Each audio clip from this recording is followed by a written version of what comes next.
Kadiri YSRCP incharge అభ్యర్థి మక్బుల్ వైఎస్ఆర్సీపీ నేత పూల శ్రీనివాసరెడ్డి సమక్షంలో 20 కుటుంబాలు తెలుగుదేశం పార్టీని వీడి వైసీపీ చేరిక. సత్యసాయి జిల్లా కదిరి గాన్లపేట మండలం మలమీదపల్లి పంచాయతీకి చెందిన 20 కుటుంబాలకు చెందిన టీడీపీ నాయకులు కార్యకర్తలు ఆ పార్టీని వీడి వైఎస్ఆర్ కాంగ్రెస్ పార్టీలో చేరారు. కదిరి నియోజకవర్గ వైసీపీ సమన్వయకర్త బిఎస్ మక్బుల్ నాయకులు పూల శ్రీనివాసరెడ్డి సమక్షంలో పార్టీలో వైసీపీ కండువాలు కప్పుకున్నారు.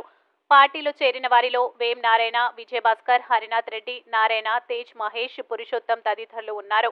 ఈ సందర్భంగా వీరు మాట్లాడుతూ రాష్ట్రంలో వైఎస్ఆర్ కాంగ్రెస్ పార్టీ ప్రభుత్వం అధికారులకు వచ్చిన తర్వాత బడుగు, బలహీన, ఎస్సీ, ఎస్టీ, బీసీ, మైనార్టీ వర్గాలకు చేస్తున్న మేలుకు ఆకర్షితులై టీడీపీని వీడినట్లు తెలిపారు. కదిరిలో వచ్చే ఎన్నికల్లో బిఎస్ మక్బుల్ విజయానికి తమ వంతు కృషి చేస్తామన్నారు.